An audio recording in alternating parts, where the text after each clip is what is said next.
நீதிமன்றத்திட்ட அனுமதி பெற்று ஒரு இடத்துக்கு போயிருக்காங்க துப்புரவு பணி செய்யறதுக்கு. அந்த நீதிமன்றத்தினுடைய தீர்ப்புக்கு மரியாதை கொடுக்காத தவறு. அதை விட ஒரு மக்கள் பிரதிநிதியை தாக்கினது மிகப்பெரிய தவறு.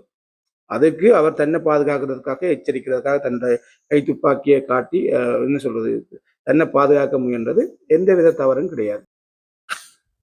வணக்க மக்களே, நான் விஜிதரன். என்ன பார்க்க போறோம்னு சொன்னா, உங்களை எல்லாருக்கும் தெரியும், கௌரவ பாராளுமன்ற உறுப்பினர் அர்ச்சுனா ராமநாதனுடைய பூர்வீக காணி தொடர்பாகத்தான் இப்ப சோசியல் மீடியாக்களில் மிகப்பெரிய அளவில் ஒரு பேசும் பொருளா இருக்கு. உங்களுக்கு என்ன காரணம் உங்களை எல்லாருக்குமே தெரியும். கௌரவ பாராளுமன்ற உறுப்பினர் அர்ச்சுனா ராமநாதன் அவர்களுக்கு ஒரு பூர்வீக காணி யாழ்ப்பாண பகுதியில் இருக்குன்னு உங்களுக்கு எல்லாருக்கும் தெரியும். அந்த காணி ஏற்கனவே துப்புரவு செய்யாமல் இருந்த காரணத்தால ஒரு பிரதேச சபையால என்ன சொல்றது, அதுக்கு அந்த காணிக்கு நோட்டீஸ் ஓட்டப்பட்டது. அந்த காணி உடனடியாக துப்புரவு செய்ய சொல்லி அதுக்கான விளக்கத்தையும் கௌரவ எம்பி அர்ச்சனா அவர்கள் ஏற்கனவே கொடுத்திருந்தார். உங்களுக்கு எல்லாருக்கும் தெரியும். அந்த அந்த காணி தொடர்பாக நீதிமன்றத்துல வழக்கு இருக்கு. அந்த காணி எல்லை தொடர்பாகவும் மற்றும் காணிக்குள்ள அத்துமீறி சில பொருட்கள் களவாடிய தொடர்பாக ஒரு வழக்கு இருக்கு. அந்த வழக்கின் அடிப்படையில அந்த காணி துப்புரவு செய்வதோ இல்லை அந்த காணி தொடர்பாக எதுவும் செயற்பாடு செய்யணும்னு சொன்னா நீதிமன்ற அனுமதி பெற்று தான் செய்யணும்னு சொல்லி கௌரவ பாராளுமன்ற உறுப்பினர் அர்ச்சனா ராமநாதன் அவர்கள் ஏற்கனவே தெரிவிச்சிருந்தவர். உங்களுக்கு எல்லாருக்கும் தெரியும். இன்று நான் ஊடகங்களை பார்க்கும் பொழுது கௌரவ எம்பி அர்ச்சனா அவர்கள் பெண்ணை துப்பாக்கியை காட்டி மிரட்டியதாகவும் அப்படி இப்படி வேறு வேறு தலையங்கங்களோட தலைப்பு போட்டு சில என்ன சொல்றது வீடியோக்கள் வெளியாக இருந்தது. என்னடான்னு சொல்லிட்டு கௌரவ எம்பி அர்ச்சனா அவருடைய ஒபிஷியல், அதாவது யூடியூப் சேனல் மற்றும் அதாவது ஃபேஸ்புக்கில் போய் பார்த்தேன். இது சம்மந்தமாக இது செய்தி பேசியிருக்காருன்னு சொன்னால், ஆமாம் பேசியிருக்காரு. திட்ட தெளிவாகவே தெளிவுபடுத்தியிருக்காரு. முகநூலில் ஒரு லைவில் திட்ட தெளிவாக தெளிவுபடுத்தியிருக்காரு என்ன நடந்ததுன்னு சொல்லி. உங்களுக்கு எல்லாருக்கும் தெரியும், ஏற்கனவே இந்த காணி தொடர்பாக நீதிமன்றத்தில் வழக்கு இருக்குன்னு சொல்லி. அப்போ நீதிமன்றத்தை அணுகியிருக்காரு கௌரவ பாராளுமன்ற உறுப்பினர் அர்ச்சனா ராமநாதன் அவர்கள் தன்னுடைய பேர்சனல் செக்யூரிட்டி, அதாவது வழக்கறிஞர் கௌசல்யா வைத்து நீதிமன்றத்திட ஒரு கோரிக்கை வச்சிருக்காரு. தன்னுடைய காணியை துப்புரவு செய்வதற்காக அனுமதி தர சொல்லி நீதிமன்ற அனுமதியை பெற்று, கௌரவ நீதிமன்ற நீதியரசருடைய அனுமதியை பெற்றுதான் கௌரவ பாராளுமன்ற உறுப்பினர் அர்ச்சனா ராமநாதன் அவர்கள் தன்னுடைய பூர்வீக காணியை துப்புரவு செய்வதற்காக முயற்சி செஞ்சிருக்காரு. அந்த நேரம் அந்த எல்லை பிரச்சனைகள் சம்பந்தமானவர்கள் முதல் அந்த பாம்பு, அதை காணிக்குள்ள பாம்பு இருக்குன்னு சொல்லி ஒரு என்ன சொல்றது சோசியல் மீடியாக்களில் ஒரு ஆர்ப்பாட்டம் மாதிரி எல்லாம் செய்தாங்க தான் நோமலா. அவங்களுக்கும் இவர்களுக்கும் இடையில ஒரு என்ன சொல்றது பிரச்சனை ஒன்று ஏற்பட்டிருக்கு போல இருக்கு. அந்த நேரத்துல கௌரவ பாராளுமன்ற உறுப்பினர் அர்ச்சனா ராமநாதன் அவர்களை ஒரு ஆண் கல்லால் அடித்து தாக்கியதாக கௌரவ எம்பி அர்ச்சனா அவர்கள் சொல்றாங்க. அப்படி இருக்கும் பொழுது கௌரவ எம்பி அர்ச்சனா அவர்கள் தன்னுடைய தற்பாதுகாப்புக்காக வழங்கப்பட்ட அந்த சிறிய கை துப்பாக்கி, அதாவது என்ன சொல்றது தன்னுடைய பாதுகாப்புக்காக வழங்கப்பட்டிருந்த கை துப்பாக்கியால அந்த நபர்களை எச்சரிச்சிருக்கிறார். அதை காட்டி அதை அவர் தெளிவாக ஒப்புக்கொண்டிருக்கார். கௌரவ பாராளுமன்ற உறுப்பினர் அர்ச்சனா ராமநாதன் அவர்கள் நிச்சயமாக ஒரு மக்கள் பிரதிநிதிக்கு அவருடைய பாதுகாப்பு கருதி வழங்கப்பட்ட ஒரு கை துப்பாக்கி, அதை வைத்து அவர் தன்னை பாதுகாக்கிறதுக்காக என்ன வேண்டாலும் செய்ய முடியும். அவருடைய உடல் அமைப்புல எதுவும் பிரச்சனைகள் ஏற்படும், அவருக்கு உயிராபத்து எதுவும் அச்சுறுத்தலா இருக்குன்னு சொன்னா அதை வைத்து தன்னை பாதுகாத்து கொள்ள முடியும்ன்றதுக்காக தான் அந்த கை துப்பாக்கி அவருக்கு வழங்கப்பட்டிருக்கு. அதன் அடிப்படையில் அவர் அதை சூட் பண்ணவோ எதுவுமே செய்யலை. அதை காட்டி தனக்கு எதுவும் பாதிப்பு நடந்துடாம பார்த்துருக்காரு. அதுல எந்த தவறும் இல்லைன்னா நான் நினைக்கிறேன், தனிப்பட்ட முறையில் நான் அதை நினைக்கிறேன்.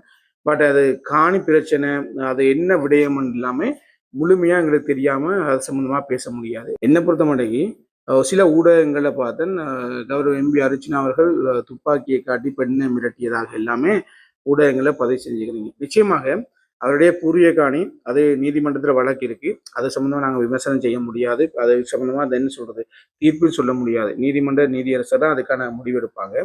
அப்ப நீதிமன்ற அனுமதியோட அவர் அந்த காணியை துப்புரவு செய்யும் பொழுது தடுத்ததே முதல் புலதானே. ஒரு நீதிமன்றத்துல கட்டளையை மீறுறதுக்கு இவனுக்கும் அதிகாரம் கிடையாது. அப்படி இருக்கும் பொழுது அதை தடுத்தது மாத்திரம் இல்லாம அவரை தாக்கி இருப்பதாக கௌரவ எம்பி அர்ச்சனா அவர்கள் சொல்றாங்க. கௌரவ எம்பி அர்ச்சனா அவர்கள் சொல்லும் பொழுது அவர் தன்னை தாக்கியதுக்காகவே தான் தன்னுடைய கை துப்பாக்கியை வைத்து மிரட்டியதாக அவர் ஒப்புக்கொண்டிருக்காரு.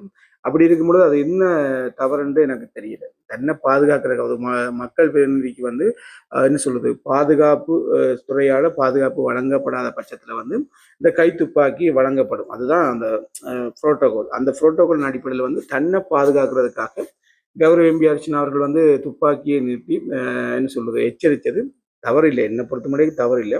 பட் இது எவ்வளவுத்துக்கு ஊடகங்கள் ஊதி பெருசாக்குறாங்கன்னு எனக்கு புரியல. என்னை பொறுத்த மட்டும் அவர் ஒரு மக்கள் பிரதிநிதி, அவர் தன்னை பாதுகாக்கிறதுக்கு என்ன வழி இருக்கோ அதை செய்வாங்க.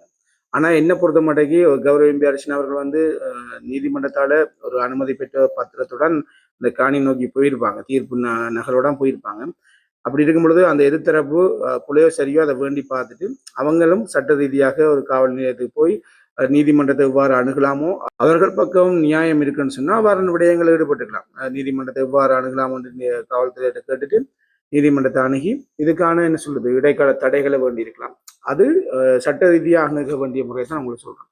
அதை விட்டுட்டு ஒரு பாராளுமன்ற உறுப்பினரை வம்பிழுத்து பிரச்சனை பண்ணி இவர் கௌரவ எம்பி அர்ச்சனா அவர்கள் சொல்றாங்க தன்னை தாக்கியதாகும்னு சொல்லி அவரை நிச்சயமாக யாராவது தாக்கி இருந்தால் அது உண்மையாவே கண்டிக்கத்தக்கது. நிச்சயமாக அது வன்மையாக கண்டிக்கத்தக்கது. ஒரு நீதிமன்ற அனுமதியோட தன்னுடைய பூர்வீக காணியை துப்புரவு செய்ய போனவருக்கு தாக்குதல் நடத்தின தவறு. இப்ப வந்து அவர் துப்பாக்கியால் தன்னை பாதுகாக்கிறதுக்காக எச்சரிச்சிருக்காரு.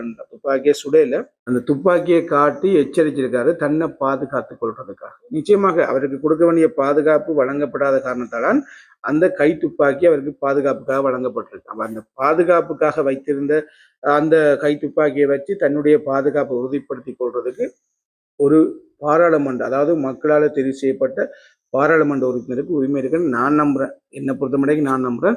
சில ஊடகங்கள் வந்து தலையங்கங்களை பார்க்கும் பொழுது ஒரு வருத்தம் அளிக்குது.